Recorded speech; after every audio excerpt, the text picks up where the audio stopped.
प्यारे विद्यार्थियों, आप सभी को मेरा नमस्कार। मैं डॉक्टर नेमीचंद कुमावत, सहायक आचार्य हिंदी विषय, राजकीय महाविद्यालय की आपके इस बीए पार्ट थर्ड विषय हिंदी साहित्य के द्वितीय प्रश्न पत्र की आज की इस ऑनलाइन कक्षा में मैं आप सभी का हार्दिक अभिनंदन और स्वागत करता हूं। प्यारे विद्यार्थियों, आपके इस द्वितीय प्रश्न पत्र के पाठ्यक्रम में दो पाठ्य पुस्तकें लगी हुई है। एक उपन्यास है जो मेहंदी को रंग, और दूसरी पाठ्यपुस्तक है कहानी संचयन, जिसके संपादक हेतु भारद्वाज जी हैं। और अभी हाल ही की जो ऑनलाइन कक्षाएं हो रही है उसमें हमने आपकी इस कहानी संचयन पाठ्यपुस्तक में संकलित कहानियों पर हम अध्ययन करते आ रहे हैं। हमने इस पाठ्यपुस्तक की आरंभिक 5 कहानियों पर विस्तार से अध्ययन कर लिया है। पहली कहानी के रूप में हमने पढ़ा है उसने कहा था, चंद्रदर्श शर्मा गुलेरी जी द्वारा रचित। दूसरी कहानी के रूप में हमने पढ़ा पुरस्कार कहानी को, जयशंकर प्रसाद जी के द्वारा रचित। तीसरी कहानी के रूप में हमने पढ़ा है पूस की रात, प्रेमचंद जी के द्वारा रचित। और चौथी कहानी के रूप में हमने पढ़ा है ताई कहानी, विश्वम्भरनाथ शर्मा कौशिक जी के द्वारा रचित। और पांचवी कहानी के रूप में हमने पढ़ा है नशा कहानी, मन्नू भंडारी जी के द्वारा रचित। और आज हम उसी क्रम को जारी रखते हुए आपकी इस पाठ्यपुस्तक की छठी कहानी के रूप में संकलित जैनेन्द्र कुमार के द्वारा रचित एक गो कहानी का हम अध्ययन करेंगे। तो आइए हम सबसे पहले जैनेन्द्र कुमार जी के कर्तृत्व और व्यक्तित्व पर थोड़ा अध्ययन कर लेते हैं। जैनेन्द्र जी का जन्म 1905 ईस्वी में हुआ था और इनका देहावसान 1989 में यानी 1989 ईस्वी में हुआ था। प्रेमचंद जी के बाद हिंदी कहानी को सर्वथा नवीन दिशा की ओर मोड़ने का जो श्रेय दिया जाता है वो जैनेन्द्र कुमार जी को है।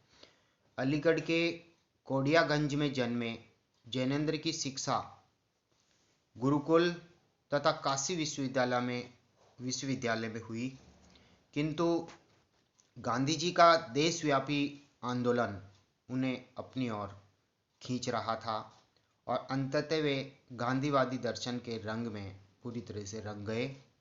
सत्य और अहिंसा जैसे गांधी जी के जो सिद्धांत हैं वो उनके व्यक्तित्व के अभिन्न हिस्से बन गए।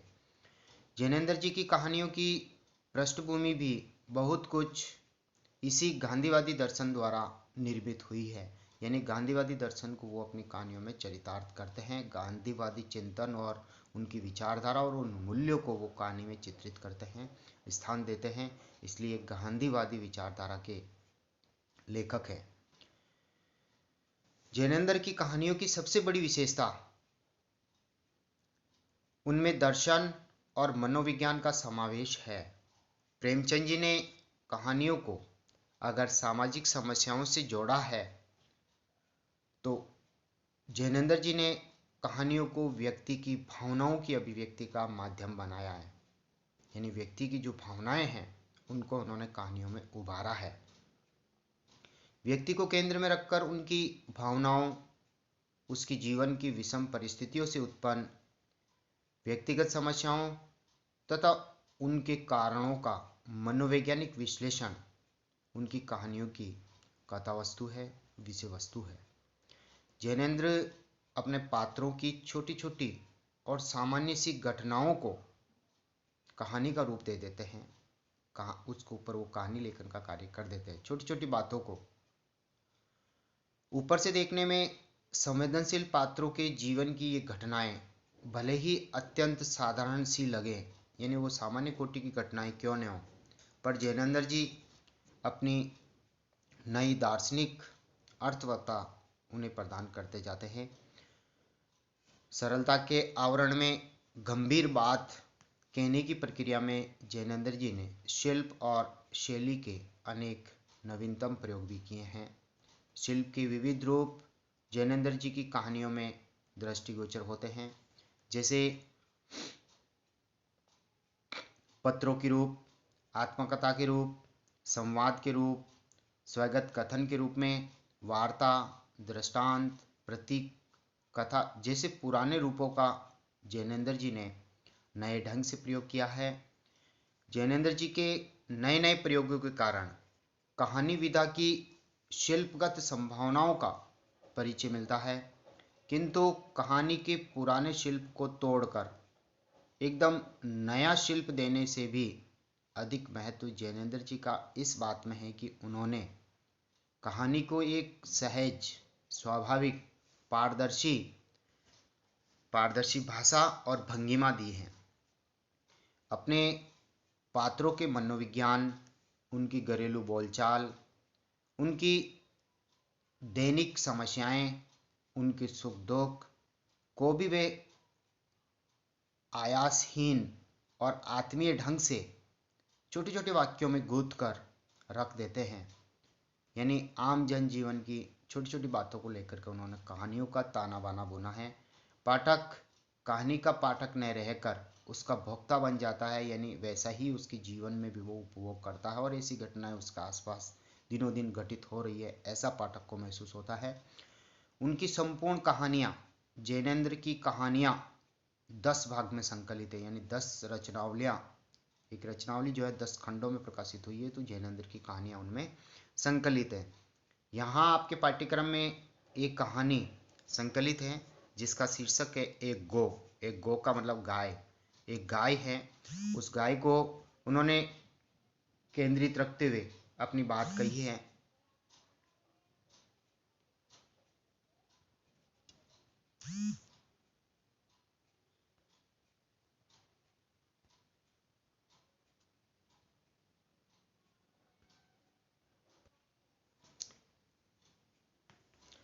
एक गो शीर्षक जो कहानी है वो एक पशु पर केंद्रित है, उसके मालिक पर केंद्रित है।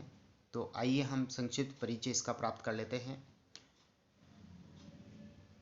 अपने समय के अग्रणी कथाकार जैनेन्द्र अपनी कहानियों में मानवीय संवेदनाओं का बड़ी सूक्ष्मता के साथ अंकन करते हैं। वे कहानी में घटना से अधिक मनोभावों को व्यक्त करने पर अधिक बल देते हैं। उनकी एक गो कहानी इस तथ्य का एक महत्वपूर्ण प्रमाण है, क्योंकि इस कहानी का प्रमुख पात्र कोई मनुष्य न होकर के एक गाय है। एक गाय को यानी एक पशु को इस कहानी का मुख्य पात्र जैनेन्द्र जी ने चुना है, जिसका चरित्र मानवीय संवेदनाओं से आपूरित यानी परिपूर्ण है। जैनेन्द्र इस कहानी के माध्यम से यह व्यक्त करना चाहते हैं कि मानवीय भावनाओं का संसार में बहुत बड़ा और व्यापक महत्व है तथा उसकी परिधि में मनुष्य ही नहीं पशु भी आ जाते हैं। यानी कहने का तात्पर्य मानवीय जो भावनाएं हैं वो न केवल मनुष्य से जुड़ी हुई है बल्कि वो पशुओं से भी संपृक्त हैं।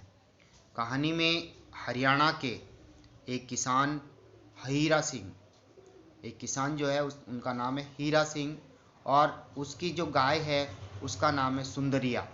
इन दोनों के प्रेम की मार्मिक कथा इस कहानी में व्यक्त हुई है। हीरा सिंह एक संपन्न किसान था, किंतु समय का फेर की उसे अभावग्रस्तता घेर लेती है और उसके लिए अपने परिवार को पालना भी कठिन हो जाता है। इस स्थिति का सामना करने के लिए हीरा सिंह दिल्ली आ जाता है और वहाँ एक सेठ की कोठी में चौकीदारी की नौकरी करने लगता है। सेठ हीरा सिंह से उसके लिए हरियाणा से एक अच्छी सी गाय लाने के लिए कहता है, तो हीरा सिंह अपनी गाय सुंदरिया को सेठ को बेच देता है और अपने गांव से सुंदरिया को दिल्ली ले आता है। वह अपनी गाय सेठ को बेच देता है और सेठ का घोसी गाय की देखभाल करने लगता है, किंतु सुंदरिया को यह बदलाव अच्छा नहीं लगता, यानी उसका जो मालिक है उसको बेच दे। ये लेन देन की जो प्रक्रिया है ये पशु इन चीज़ों से अनभिज्ञ होते हैं और सेठ के घर उसके थनों में से दूध ही नहीं निकलता, क्योंकि उसे अपने घर को छोड़ने का, अपने मालिक को छोड़ने का गाय को दुख होता है। सेठ को लगता है कि हीरा सिंह ने उसके साथ धोखा किया है और उसने बिना दूध की गाय उसे भिड़ा दी है, यानी मेरे को सौंप दी है। हीरा सिंह को इससे बड़ी पीड़ा हुई, यानी पीड़ा होती है। वह अपनी इस पीड़ा को सुंदरिया गाय से भी कहता है कि मेरी ओछी मत करना, मेरी बदनामी मत कर देना। यहाँ जैनेन्द्र फंतासी का सहारा लेकर के गाय यानी गाय और हीरा सिंह के बीच मार्मिक संवादों की संयोजना करते हैं।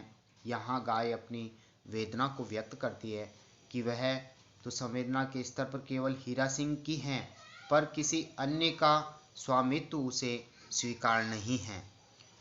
वह जानबूझकर दूध नहीं देती, जानबूझकर दूध नहीं दे रही। सच तो यह है कि हीरा सिंह से बिछुड़कर उसके थनों का दूध ही एक तरह से सूख जाता है, गायब हो जाता है। इस पर उसका खुद का जोर नहीं है। इसी संवाद में सुंदरिया हीरा सिंह से स्पष्ट कह देती है कि उसे तो हीरा सिंह का स्वामित्व ही चाहिए, वह अन्य के पास अन्य सेठ का स्वामित्व स्वीकार नहीं करना चाहती।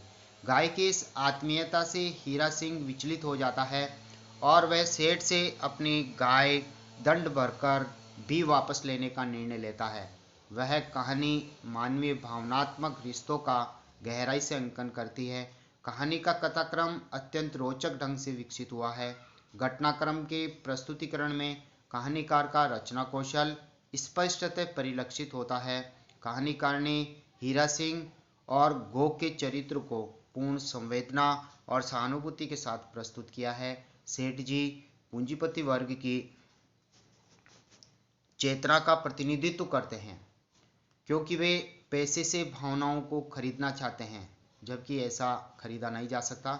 हीरा सिंह का पुत्र जवाहर सिंह हृष्ट पुष्ट नवयुवक है, यानी हट्टा कट्टा एक नवयुवक है जो सुंदरिया को अपनी माँ की तरह मानता है। लेखक ने मनोयोग पूर्वक सुंदरिया गाय और हीरा सिंह के भावनात्मक संबंधों को उजागर किया है। इस कहानी की संवाद योजना में हीरा सिंह और गो के परिसंवाद नाटकीय प्रभाव से परिपूर्ण हैं। कहानी के प्रारंभ और मध्य में ग्रामीण और महानगरीय जीवन को वातावरण के माध्यम से सजीव रूप से अंकित किया गया है। भाषा शैली की दृष्टि से यह कहानी अत्यंत सफल है। भाषात्मक संरचना में स्वाभाविकता और रचना शैली की व्यंजकता इस कहानी के दो उल्लेखनीय गुण हैं। इस कहानी की रचनात्मक सार्थकता मानव और पशु के मूक संबंधों को व्याख्यायित करने में है, यानी चित्रित करने में। मानव के पास वक्तृत्व शक्ति है, यानी भाषा की शक्ति है, बोलने की शक्ति है, जबकि पशु मौन रहता है। वो केवल भावनाएं अपनी चेष्टाओं से ही व्यक्त कर पाता है। आंसू बहा करके, वो रो करके अपनी दुखद वेदना को अभिव्यंजित करता है। तो कहने का तात्पर्य मानव और पशु की जो मूक संबंध है, मौन संबंध है, उसको चित्रित करना इस कहानी का मूल उद्देश्य है। मनोभावों की दृष्टि से पशु भी उतने ही समझदार हैं, भावुक हैं और सहनशील होते हैं या हो सकते हैं जितना कि मनुष्य, यानी पशु भी समझदार वह है, भावुक है और सहनशील होते हैं मनुष्य की तरह ही। इसी तथ्य को कहानीकार ने बड़े कौशल से दर्शाया है। समष्टि रूप में एक गो जैनेन्द्र जी की कहानी कला का एक उत्कृष्ट उदाहरण यहाँ पर हमारे समक्ष है। तो प्यारे विद्यार्थियों, हमने अभी जैनेन्द्र जी जो इस एक गो कहानी के लेखक हैं, रचयिता हैं, उनके कर्तृत्व और व्यक्तित्व पर हमने प्रकाश डाला। साथ ही उनकी कहानी कला की विशेषताओं को हमने अभी उभारा है। और ये एक गो जो कहानी आपकी पाठ्यपुस्तक में संकलित है, इस कहानी का संक्षिप्त परिचय हमने अभी देखा कि इसमें किस तरह से एक हीरा सिंह जो पात्र है, जो गाय का मालिक है, और एक सुंदरिया जो गाय है, और साथ ही एक सेठ को वो गरीबी के कारण इस गाय को बेचता है, लेकिन गाय में भी उतना ही स्नेह है, उतनी ही उदारता है, उतना ही प्रेम है कि जितना मनुष्य में होता है। इसको लेखक ने बड़ी कौशलता के साथ चित्रित किया है। और इसमें जो मुख्य रूप से जो पात्र हैं इस कहानी के, वो तीन ही पात्र उभर कर आते हैं। एक अभी मैंने चर्चा की, हीरा सिंह है जो गाय का मालिक है, जो एक जमींदार होता है, लेकिन समयानुसार धीरे धीरे वो गरीबी की कगार तक चला जाता है, तो उसको गाय, अपनी सुंदरिया जो गाय है, उसको बेचने के लिए मजबूर होना पड़ता है। और एक सेठ जी हैं दिल्ली के, जो स्वार्थी हैं, महानगरीय जीवन में पलते पोसते और बड़े होते हैं। तो एक ग्रामीण और शहरी जीवन में भी यहाँ तुलना की गई है, और दोनों के जनजीवन को लेकर के भी चित्रित और अंतर स्पष्ट किया गया है। तीसरा जो प्रमुख पात्र है इसमें, वो जवाहर सिंह हैं, जो हीरा सिंह का पुत्र है, जवान बेटा है, जो गाय से अत्यधिक प्रेम करता है, माँ की तरह उसे पूजता है, उसकी सेवा करता है। और एक अगला जो पात्र आता है, वो एक सेठ का एक घोसी भी वहाँ उसमें मौजूद हैं, और एक पटवारी का नाम भी इसमें आता है। लेकिन यहाँ देखा जाए तो मुख्यतः हीरा सिंह, सुंदरिया गाय सेठ जी, ये तीन ही प्रमुख पात्र उभर कर के आते हैं। जवाहिर सिंह सेठ जी का गोसी और पटवारी का हल्का सा केवल रेखांकन मात्र होता है। तो इस कहानी को हम अगली ऑनलाइन कक्षा से आरंभ करेंगे। आज की इस ऑनलाइन कक्षा को हम यहीं समाप्त करते हैं। प्यारे विद्यार्थियों, आपसे आग्रह है कि आप पहली बार कॉलेज के इस यूट्यूब चैनल को ओपन करके अपनी ऑनलाइन कक्षाएं पढ़ रहे हैं, ऑनलाइन का पढ़ाई जारी रख रहे हैं, तो आपसे आग्रह है कि कॉलेज की इस यूट्यूब चैनल को आप सब्सक्राइब जरूर करें, क्योंकि आप जब तक सब्सक्राइब नहीं करेंगे तब तक महाविद्यालय में आपकी ऑनलाइन उपस्थिति सुनिश्चित नहीं हो सकेगी। साथ ही आप इन वीडियोज को लाइक करें। आप सभी को बहुत बहुत धन्यवाद। जय हिंद। अगली जो ऑनलाइन कक्षा होगी वो उसमें हम इस एक गो कहानी का विस्तार से हम अध्ययन करेंगे, इसके ऊपर चर्चा करेंगे। एक बार पुनः आपसे आग्रह है कि कोई विद्यार्थी अभी तक व्हाट्सएप ग्रुप से नहीं जुड़ा है तो अपने एंड्रॉयड फ़ोन के वो नंबर हमें हमारे व्यक्तिगत नंबर पर सेंड करें, ताकि उनको हम व्हाट्सएप ग्रुप से जोड़ सकें और इन ऑनलाइन कक्षाओं का फ़ायदा उनको मिल सके। आपको बहुत बहुत धन्यवाद। जय हिंद, जय भारत।